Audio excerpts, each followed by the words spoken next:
Now, of this 30%, I can say that the bulk of this trade goes to two economies. One is the United States, and the second is the European Union.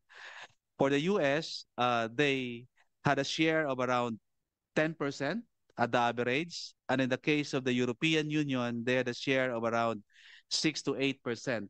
And sometimes there are years that they would hit also 10%. And then the remaining percentage goes to other countries. Next slide, please.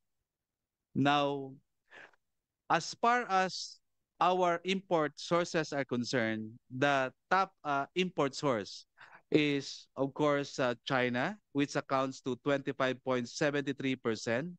And then it is followed by countries like Indonesia, Japan, South Korea, the United States, and of course, other economies as reflected on the slides. Next slide, please. Now, maybe you would ask, Mr. Chair, what are the products, what are the goods that we import?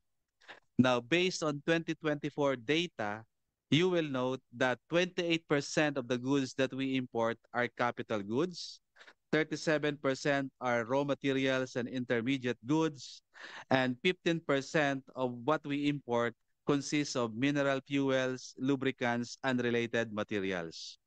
Notably, only 20% are consumer goods. Now, this data is very important because the importation of capital goods, intermediate goods, raw materials, and mineral fuels indicate that these goods are being used for manufacturing and production activities in the country.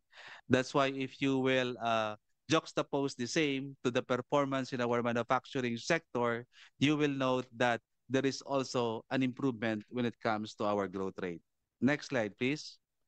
Now, as to the export market, interestingly, for 2024, our top export market is the United States, accounting to around 17% of our total export.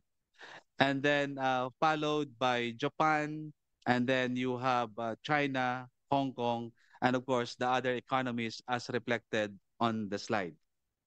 Next slide, please. Now, maybe you will ask what are the products that we export to these countries or economies. Now, notably, of the total exports of the country, 53.4% of which are electronic products and also semiconductor products. So these are industrial goods. And then it is followed by other electronics, machineries and transport equipments, chemical, processed food, miscellaneous manufactured articles. So in other words, 80% of the goods that we export are manufactured goods. And when it comes to the share of our agricultural products, then we can say that it is very minimal. So that's basically the status of our trade, Mr. Chair. So maybe just to highlight, when we talk about trade, it is very important that we take into account the trade in services also, because the common notion of the general public is that when you talk of trade, it is only confined to the trade in goods. Now, on trade policy, next slide. Next slide. So on trade policy, of course, paramount basis of our trade policy would be the Constitution, and that is to pursue a trade policy that serves the general welfare and utilizes all forms and arrangement of exchange on the basis of equality and reciprocity. But in terms of direction, the market, both for trade and investments, have always been open, and the same has been sustained by the country. And this is very important because in terms of messaging, while we do note that there are certain limitations under the Constitution, particularly when it comes to foreign equity participation, investors and in particular trading and investment partners should know that the Philippines embraces an open market policy for trade and investment, and that we are willing and of course capable of also embracing forward-looking international trade arrangement. Next slide, please. Now, as to our trade and investment policy direction, the best reference would be the Philippine Development Plan 2023-2028, wherein we are directed to advance purposive, assertive, and forward-looking pre-trade agreement strategies. When I say advance, purposive, assertive, and forward-looking pre-trade agreements, this simply means that in an agreement, we have to include new and emerging areas such as digital trade, trade and sustainable development, environment, government procurement, labor, and good governance, among others. This is so because the traditional elements of a free trade agreement would usually be confined on trading goods, services, investment, customs procedure, and trade facilitation. Next slide, please. Also, in terms of positioning, this is very important because the Philippine Development Plan also tells us that we have to position the country as a prime destination of foreign investment against climate change or environmental, social, and governance investment. Next slide.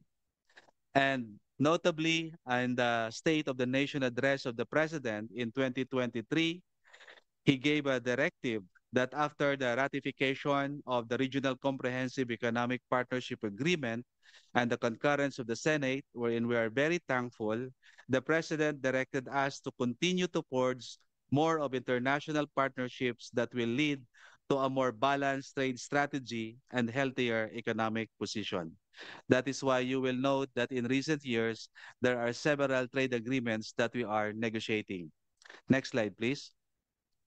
Now, maybe you will ask, next slide, maybe you will ask what basically are the trade policy agenda of the country whenever we enter or into an agreement or whenever we negotiate these free trade agreements. So in summary, these are the objectives. Number one, we want to position the country as a strategic hub for trade, innovation, and sustainable growth. We want to remain an open market for trade and investment. We want to enhance market access for goods, services, and capital. So when I say enhance market access, we are aiming for tariff elimination or at least substantial reduction of tariff rates and also removal of barriers both for goods and services. Also, we aim for trade facilitation, innovation, and research development hub. We want also to pursue investment in smart and sustainable industries. And of course, given the capabilities and skills of Filipinos, we want to position the country as a center for training and education in Asia. Also, we want to create more opportunities for our professionals. That's why in every trade negotiation, we always advocate market access for services because this is the niche of the country, our people, and of course, services as far as sector is concerned. So we want that our professionals will not just be employees or workers abroad. We want them to practice their own profession in other countries or they be given an opportunity to set up their offices and also businesses to provide services. Human capital development is also another trade policy agenda. We also embrace sustainable trade agreements. So you will note that in recent free trade agreements, you will find their chapters, provisions relating to SDGs, labor rights, good governance, environment, and that includes also ESG initiative.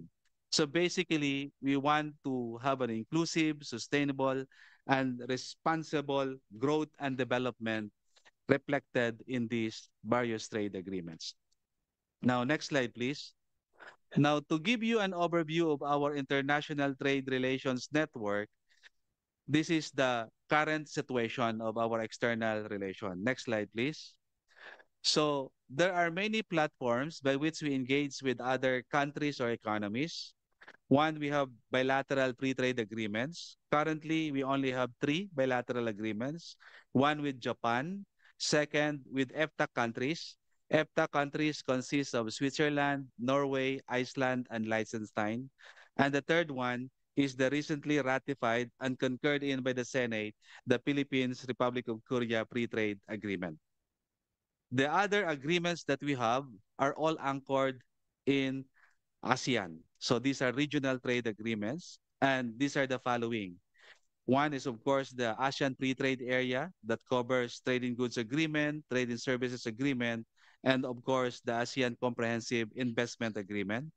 Then we have the ASEAN-China Free Trade Agreement, the ASEAN-Korea Free Trade Agreement, ASEAN-India Free Trade Agreement, ASEAN-Japan Comprehensive Economic Partnership Agreement, ASEAN-Australia-New Zealand Free Trade Agreement, ASEAN-Hong Kong Free Trade Agreement, and the Regional Comprehensive Economic Partnership Agreement. When it comes to our exports, we also have what we call general systems of preferences schemes. So basically, this is a unilateral arrangement extended by developed countries to developing countries and or least developed countries that for purposes of export, they can avail of preferential market access, either tariff elimination or reduce tariff rates. And right now, we are enjoying that preferences with the European Union under the EU GSP Plus. We have one with Canada, we have one with Eurasian, and also the United Kingdom, and before the United States. But the US GSP expired last December 2020. Now, as far as engagement with other countries, of course, also have what we call the joint economic cooperation, wherein I will present that later. Now, as far as ongoing trade negotiations and other trade arrangements are concerned, so we have the following ongoing negotiations and FTA under consideration. One, we have the Philippines United Arab Emirates Comprehensive Economic Partnership Agreement. We have already concluded this one, so we're just waiting for the schedule for the signing. Second, we have ongoing Philippines EU FTA.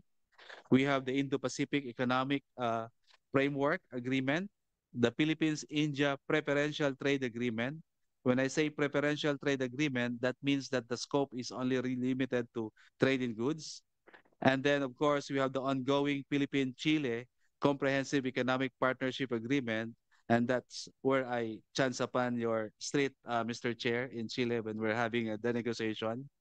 And of course, the ASEAN-Canada Free Trade Agreement, the ASEAN-China FTA upgrade, the ASEAN-India Trading Goods Agreement, and the Comprehensive and Progressive Trans-Pacific Partnership Agreement. Now, next slide, please. Now, compared to other ASEAN member states, just for the information of the committee, you will note that our number of FTAs is very minimal compared to major economies in the region. Of course, in the slide, you will see that Singapore has 31, Vietnam has 16, Malaysia has 19, Indonesia has 19, Thailand 15, Philippines has only 11. Next slide. Now for the ongoing FTA's negotiation, Mr. Chair. So I will present the Philippines EU FTA negotiation. Next slide. So basically, in terms of strategic objectives for this FTA, we want to maintain the preferences that we enjoy under the EU GSP Plus. And of course, we will aim for higher preferential arrangement with the EU. EU is a major market historically, and there are many MSMEs enjoying this particular arrangement. We want to, of course, expand the scope of market access. That is, we want to include services and also investment. We want to include other fields that will facilitate trade between our economies, and we want to increase and facilitate commercial exchanges between the Philippines and, of course, the European Union. Next slide. Now, I will take this as an opportunity to present the elements or the chapters that we are negotiating under the PHEU FTA. Because for the information of the committee, we expect that this will be the most comprehensive free trade agreement that the Philippines is negotiating and hopefully will conclude. And this includes anti-fraud clause, capital movements, payments and transfer, temporary safeguard measures, competition policy, customs and trade facilitation, digital trade, dispute settlement, energy and raw materials, exceptions, final provisions, good regulatory practices, government procurement, of course, intellectual property, mutual administrative assistance, rules of origin, sanitary and phytosanitary measures, services and investments, small and medium enterprises, state-owned enterprises, sustainable food system, TBT, Trade and Sustainable